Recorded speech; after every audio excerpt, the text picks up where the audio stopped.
அனைவருக்கும் அஸ்ஸலாமு அலைக்கும் வணக்கம். நாங்கள் இன்றைக்கு முக்கியமான ஒரு தலைப்பு வந்து இப்போ நீங்கள் மருந்து கட்டுறீங்க காயங்களுக்கு. மருந்து கட்டுறதுல பிரச்சனை இல்லாமல் இருக்குது. அப்போ நாம் அதை பற்றி கொஞ்சம் உங்களுக்கும் அதோட இதை பற்றி பார்த்துட்டு இருக்கிற ஆக்களுக்கும் அதுக்கு ஒரு அட்வைஸ் அளிக்கும். அப்போ நாங்கள் இப்போ மருந்து கட்டக்கூட சில பேசும் செல்லும், இறுக்கி கட்ட வேணாம் செல்லும். சரி, சில ஆக்கள்கிட்ட அப்படி அபிப்பிராயம் இருக்குது. இறுக்கி கட்டினா அவிஞ்சு போகும், காத்தோட்டமா இருக்கணும் காயம் சொல்லி சில பேர் எதிர்பார்க்குது. ஏன்னா அவங்க கலட்டுற டைமில் அந்த காயத்துல கீழ்ப்பக்கம் எல்லாம் வெள்ளை அடிச்சு ஊதி சில டைம்ல அவிஞ்ச மாதிரி இருக்கு. அதை வச்சு தான் அவங்க சொல்றேன். அப்போ இறுக்கி கட்டினத்தாலான்னு இது வந்துண்டு. இப்போ உண்மையா என்னன்னு சொன்னா, சில காயத்துக்கு நாம டைட் பண்ணி தான் கட்டணும். என்ன, சில காயத்துக்கு வந்து லூஸா தான் கட்டணும் மருந்து. சரியானே? அப்ப அதுல வந்து இப்ப நாம இறுக்கி கட்டக்குள்ள ரத்தோட்டம் காயத்துக்கு பிளாக் ஆகும். இப்ப சில காயங்களி தான், இப்ப சீனி வறுத்துக்காரங்கள காயத்துக்கு காலுக்கு ரத்த ஓட்டம் குறைய நீங்க பாப்பீங்க. தேய்ச்சாலும் ரத்தம் வராது, வெள்ளையாவே இருக்கும். இப்போ சில காயத்துக்கு இப்படி உறைஞ்சினா ரத்தம் அடியும். அப்போ ரத்தம் பார காயம் வந்து ரத்தோட்டம் நல்லா இருக்கிற காயம். அப்போ அது வந்து எப்படியும் கெதியா சதை பிடிச்சி தோல் பிடிச்சி காஞ்சிடும். சரியானே? அது சீனி 300 400 500 இருந்தாலும் சரியானே, அந்த காயம் வந்து கெதியா ஆறும் வந்து ரத்தோட்டம் இருக்கிற காயம். இப்போ ரத்தோட்டம் இல்லாத காயம் வந்து சின்ன சின்ன ரத்த குழாய்க்குள்ளால வார ரத்தத்தாலான ஆறப்போகுது. அப்போ அதனால நாம வந்து மருந்து கட்டக்குள்ள அவங்களுக்கு விளங்கும் பிளட் வார காயத்துக்கு டைட் பண்ணி கட்டலாம், கட்டலாம், அது பிரச்சனை இல்லை. சரியானே? ஆனா முக்கியமா இந்த விரல் தொங்கல்களை டைட் பண்ணப்படும் காலம். விரல் தொங்கல்கள் நீங்க மருந்து கட்ட கொஞ்சம் லூஸா தான் கட்டணும். ஏன்னா இதுக்கு இங்கால பிளட் வராது. இப்போ வெறுத்த கட்டினீங்கன்றாலும் ரத்தோட்டம் மற்ற சைடுகளால வரும். சரியான? இப்ப வெறுத்தைக்கிற காயங்களுக்கு எல்லாம் வந்து இறுக்கி கட்டினா இதுல வந்து சொல்றது கெப்பிலரி மைத்துளை குழாய்களுக்குள்ளாதான் கூடிய ரத்தங்கள் வாரு. அப்போ அதுக்கு சின்ன குழாய் அது.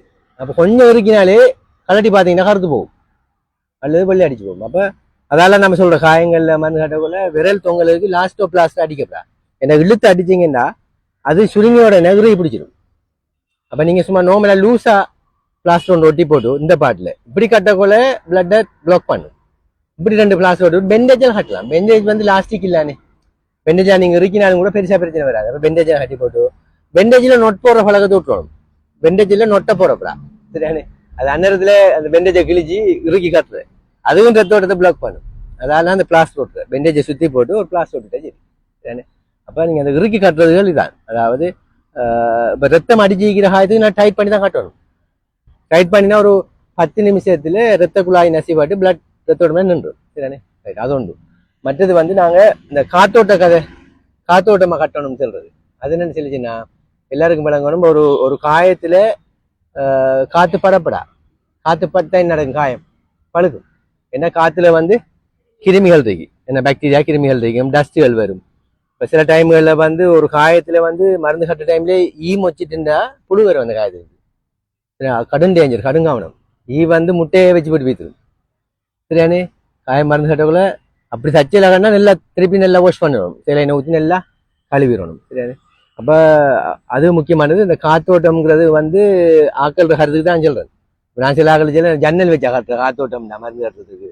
அப்ப அது கிருமி போகப்படாது. அப்ப எவ்வளவுக்கு க்ளோஸ் பண்றோமோ அவ்வளவுக்கு நல்ல காயத்துல வளர்ச்சி. சில காயத்துல அந்த ஓரங்கள் தெரியுற மாதிரி எல்லாம் பாரு, சில டைம் ஒட்டக்குள்ள பிளாஸ் சரியா விட்டுப்படாது, சைட்டால காத்து போகும். அப்ப நீங்க என்ன செய்யணும், மருந்து கட்டக்குள்ள அந்த சைடெல்லாம் ஃபுல்லா க்ளோஸ் ஆகணும். மருந்து கட்டக்குள்ள ஃபுல்லா க்ளோஸ் பண்ணி தான் நீங்க மருந்து கட்டணும். ரைட். அடுத்தது அந்த காயம் அந்த கெதியை ஆடுறதுக்கு சில பேரும் குளிசை வைக்கும். சரிண்ணே? கெதியை ஆடுறதுக்கு கொஞ்சம் குளிசை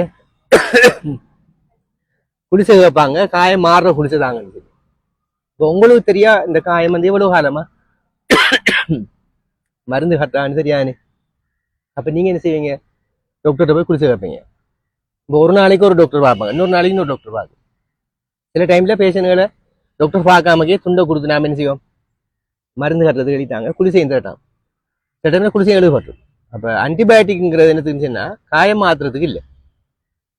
இப்ப நீங்க மருந்து கட்டக்குள்ள விளங்கும் இந்த காயத்துல வளர்ச்சி சுவப்பா இருக்குன்னு சொல்லிச்சுன்னா சரியானே, ரெட் அரிக்கி அல்ல சுடுவுது. சரியானே? இப்படி கையை வச்சா நோவுது, இந்த காயத்துல ஓரம்னா நோவுதுன்னு சொன்னா அந்த காயம் வந்து கிருமி தாக்கம் உள்ள காயம். சரியானே? காயம் கிருமி தாக்கம் உள்ள காயம் தான் சுடும்.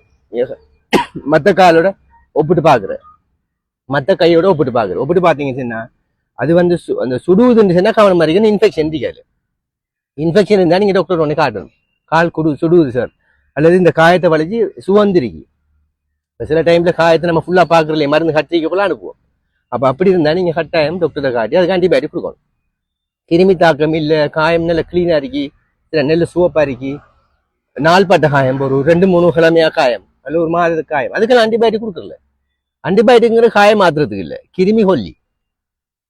இன்ஃபெக்ஷன் இருந்தா கொடுக்கணும். இப்போ பஸ் வருது, நீங்க நசிக்கக்குள்ள மருந்து கட்டக்குள்ள நசிக்கக்குள்ள சைட்டால சேல் வருது, அப்ப அது கட்ட ஆன்டிபயோட்டிக் கொடுக்கணும். அடுத்து அந்த சேல் இது வருதுன்னா நீங்க டாக்டர் காட்டி கொஞ்சம் ஓப்பன் பண்ணி கொஞ்சம் கழுவணும்.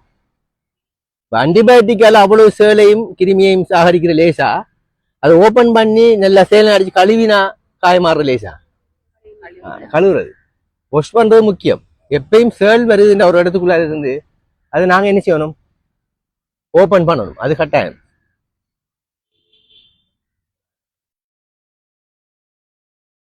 அப்ப இதுகள் வந்து நீங்க மருந்து கட்ட கட்டாயம் பார்க்கணும். அடுத்தது நீங்க ட்ரெஸ்ஸிங்க கலட்டுறீங்க, கலட்ட கூட நீங்க அதுல ஷேப்பை பார்க்கணும். அதுல வந்து ஊனம் இருக்கு, நலஞ்சிருக்கு, வெட்டா இருக்கு, ஈரம் இருக்கு. அப்ப பேஷண்ட்டை கேட்குங்க, நீங்க அந்த நிலைச்சியான்னு கேட்டா பேஷண்ட் சொல்லி யாரவே நிலைக்கல. நீங்க வெளிச்சீலையெல்லாம் பாக்கிங்க காஞ்ச மாதிரி உள்ளுக்கு ஈரமா இருக்கு. இப்ப இந்த காயம் வந்து 3 நாளைக்கு ஒரு காயம் இல்லை, அது டெய்லி கட்டணும். இப்ப இதெல்லாம் வந்து நீங்க நாங்க எழுதுவோம், ஒரு நாள் கட்ட போதும் எழுதுவோம். நீங்க மருந்து கட்டக்குள்ள பாருங்க ஈரம் இருக்குன்னு, அதால இந்த கசிவு ஈரம் வாசம் எல்லாம் வருதுண்டா டெய்லி ட்ரெஸ்ஸிங். சில காயத்துக்கு காலையிலையும் கட்டி பின்னரும் கட்டணும். அந்த காயத்துல ஊனம் வார காயங்கள், அசிங்கம் வார காயங்கள், இதெல்லாம் கடும் முக்கியம் ஒரு காயம் மாறுறதுல. நாம அப்படியே வச்சு பேஷண்ட் அந்த தண்ணியெல்லாம் சேர்ந்து அந்த வளர்ச்சிருக்கிற காயம் எல்லாம் அவிஞ்சி வெள்ளை அடிச்சு அந்த தோல் எல்லாம் கரைஞ்சி காயம் பெருக்கிறது இல்லலாம். அப்ப நீங்க மருந்து கட்டக்குள்ள அதெல்லாம் பார்க்கணும். சரியானே, சீரன் அலைஞ்சிருந்தா நீங்க சொல்லணும். அப்ப நம்ம 2 நாளைக்கு இருக்கா, 3 நாளைக்கு 2 நாளை ஆக்குறோம். 2 நாளை ஆக்கினாலும் ஈரம் வரைக்கும் டெய்லி. அதுல என்னன்னு சொன்னா அந்த காய மாத்திரத்தை டிலே பண்ற சாமான்கள் ஒன்றுதான் இது. அதுல இவ்வாறு அசிங்கங்கள் ஊனங்கள் சரியானே, அதை வந்து நல்ல ஆரோக்கியமான காயமா வச்சிருந்தா அந்த டெட் ஆகுற டிஷ்யூ எல்லாம் ரிமூவ் பண்ணணும். அதான் அந்த தேய்ச்சி கழுவுற சில பேஷண்ட் தேய்க்க விடாது, தேய்ச்சி கழுவணும். அது தேய்க்கிறதுல 2 நாள் ஒன்று. இப்ப நீங்க ஆபரேஷன் தியேட்டர்களுக்கு பட்டக்குள்ள வலிக்கக்குள்ள அது இல்லை உணர்வு உள்ள பகுதி டெட் டிஷ்யூவும் வழிபடும், நெல்ல டிஷ்யூவும் வழிபடும். இப்ப நீங்க நோமலா நம்ம மருந்து கட்டக்குள்ள பேஷண்ட்டுக்கு உணர்வுடான இருக்கி, அப்ப நோகுற ஏரியா வரையும் நம்ம தேய்க்கலாம். அந்த நெல்ல கலங்களை எல்லாம் நாம தேய்ச்சி எடுக்க மாட்டோம். எப்படியும் இந்த டெட்டானது என்ன செய்யும், தேய்க்கிற டைம்ல கலண்டு வரும். சரியான, அப்ப அப்படி தேய்க்கிறதால டெட் டிஷ்யூ ரிமூவ், அந்த இறந்த கலங்கள் இறந்த டிஷ்யூ தான் கிருமிகளை உருவாக்குற இடம். இப்ப நம்ம ஒருவருத்த ஏதாவது இறந்து ஒரு காகம் கிடக்குன்னு செத்து காகங்கன்னா அதுல என்ன செய்யும், புழு வரும். உயிரோட இருக்கிற இதுல ஒன்றும் நடக்காது என்ன, அது மாதிரி. அப்ப அதுல இருக்கிற டெட் டிஷ்யூ ரிமூவ் பண்றது முக்கியம். மருந்து கட்டக்குள்ள டெட் டிஷ்யூ சில வருது இல்லைன்னு சொன்னா நீங்க டாக்டர்கிட்ட நம்ம கட் பண்ணி எடுக்க. சில நரம்புகள் டெண்டன் எல்லாம் வராது, அந்த நாறுகள் வராது, அதுகளை ரிமூவ் பண்ணணும். அப்ப அப்படி நீங்க அந்த தேய்ச்சி கழுவுறதுல இறந்த கலங்கள் ரிமூவ் பண்றோம். மற்றது தேய்க்கிறதால புதிய இரத்த குழாய்கள் உருவாகுமா. நீங்க இப்ப தேய்க்கிங்க, அந்த வளர்ச்சி தேய்க்க போல அந்த அந்த இரத்த குழாய்கள் உடைஞ்சா பிளட் பார். இப்ப உடைஞ்ச இடத்துல திருப்பி பிரான்ச் எல்லாம் கூட வரும். கூட வாரத்தால அந்த காயம் மாறுறதுக்கு என்ன தேவை, நெல்ல ரத்தோட்டம் தானே தேவை. ரத்தோட்டம் நெல்ல இருந்தா காயம் எப்படி மாறும். அப்ப நாங்க இரத்த குழாய்களை புதுசா உருவாக்குறோம், நியூ வஸ்குலரைசேஷன் சொல்றது, புதிய இரத்த குழாய்கள் உற்பத்தி. அதை நம்ம கூட்டுறதால கிதிய காயம் மாறும். அப்ப நீங்க நல்லா கட்டாயம் தேய்ச்சி கழுவணும். பேஷண்ட் கத்துதுன்னு சொல்லி அவர் உருவாருலன்னு சொல்லி சரி வராது. அப்படி உருவாருலன்னா நீங்க ஆபரேஷன் தியேட்டருக்கு எடுத்து மயக்கி போட்டு செய்யணும். அப்ப நாம அதுல அதுக்கு மேல இது இருக்கும், அதுக்கு மேலே கட்டுறான். கடைசியா பார்த்தா அந்த அந்த மேல் கோப்பை மாதிரி கலண்டு வரும், அடியில வச்சிருக்கும். திருப்பி எங்க மருந்து காட்டினு கேட்டா ஒரு ஹாஸ்பிட்டல் சொல்லுவாங்க, ஒரு மாசமா மருந்து காட்டினேன், அந்த மேலுக்கு இதை கலட்டல. பேஷண்ட் சொல்லும் காயத்தை பெருசாக்குறான்னு சொல்லி. சரியானே, பேஷண்ட் சொல்லும் அப்படிதான். பேஷண்ட் தெரியாதுன்னு காஞ்ச மாதிரி இருந்த மேலுக்கு அசறு பிடிச்சிருந்து தேய்ச்சி விட்டா அப்படியே புண்ணா போயிட்டு அந்த கீழுக்கு தனி பச்சை. இந்த மேல இருந்த என்னன்னா அதுல அந்த கழிவுகள் எல்லாம் சேர்ந்து காஞ்சி கல்லா எப்படி சிரிக்கும். அப்ப இதுகள் கடு முக்கியம். சரி, அப்ப நீங்க அந்த தேய்ச்சி கழுவுற செய்யுங்க. மற்றது பாதங்கள்ல வார காயத்துக்கும் மேலுக்கு வார காயம் வித்தியாசம். இப்ப மேல் பக்கங்களை வார காயம் வந்து நசிப்படாத காயம், அமர்த்தப்படாது, இரத்த குழாய்கள் ரத்தோட்டம்லாம் தடப்படாது, மேலுக்கு வார காயங்கள். சரிதானே. இப்ப பாத தேய்க்கிற காயம் எல்லாம் பேஷண்ட் காலை வைக்க என்ன செய்யும், அந்த காயத்துக்கு ரத்தோட்டம் பிளாக் ஆகும். நசிப்பட ரத்தோட்டம் பிளாக் ஆகும். அதாலான அந்த காயங்கள் 3 மாசம் 6 மாசமா காயம் மாறுறது.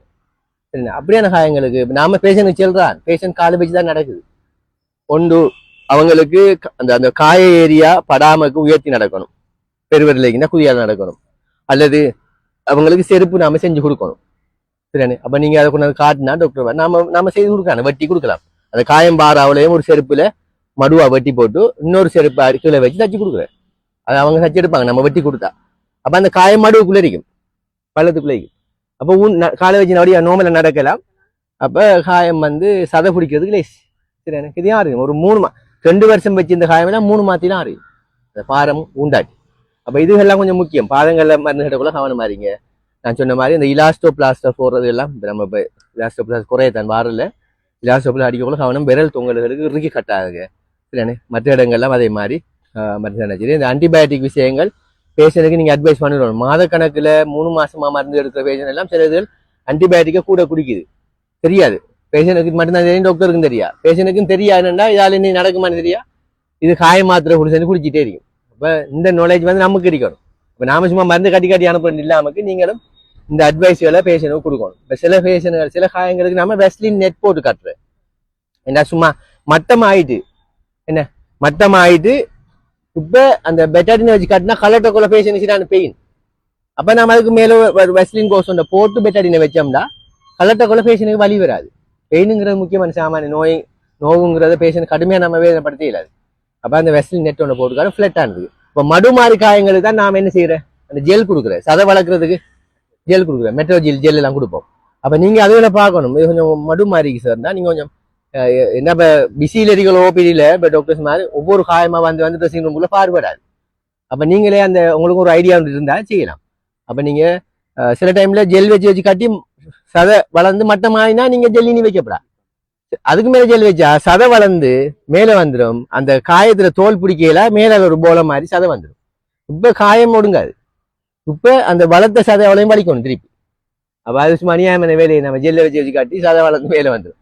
ஒரு வாரம் நம்ம தீர்றதுக்கு எடுத்து அந்த மேல வளர்ந்துக்கிற அவளையும் வலிச்சு விட்டா தான் தோல் பிடிக்கும். ஆகவே இந்த ஜெல் வச்சு காட்டுற காயமும் மற்றது.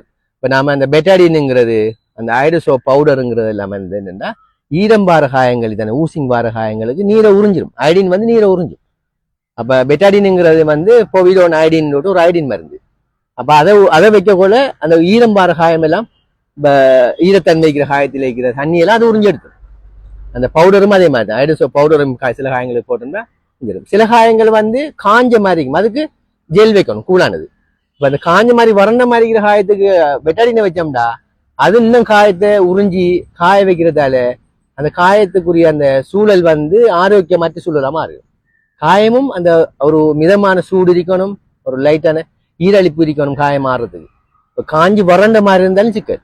சரி, அதனால அதுகள் தான் கூழாக்குறதுக்கு அந்த ஜெல்லுகள் பல ஜெல்லுகள் வருது, சில லிக்விட் எல்லாம் வருது அந்த கூழாய் வச்சுக்கணும். அப்ப அப்படியே அதுகளை டாக்டர்ஸ் மாட்ட நீங்க காட்டணும். இப்படி ஒரு வித்தியாசமா தெரியுதுண்டா காஞ்சி வறண்ட மாதிரி வச்ச சீலை கலட்டக்குள்ள காஞ்சி கடும் கல்லு போல இருக்கு சார்னு சொல்லிட்டீங்கன்னா நாம அதுக்கு கொஞ்சம் ஜெல்லை வச்சு கட்டலாம் மாறி மாறி. அப்ப இப்படி கொஞ்சம் கவனம். அடுத்தது நான் வேலையை சொன்ன மாதிரி அந்த ஈரமா இருக்கிற காயங்கள் கவனம். அதுக்கு நாம டெய்லி ட்ரெஸ்ஸிங்குக்கு நீங்க தேவைன்னா டாக்டர்கிட்ட கழிச்சு அந்த ஐடியா பிளான மாத்தினா சரி, ஒரு நாள் டு ஒரு நாளுங்கிறத டெய்லியா மாத்தினா ரைட். அவ்வளவு போதும் தானே? சரி, ஓகே, ஸ்டாப் பண்ணுங்க.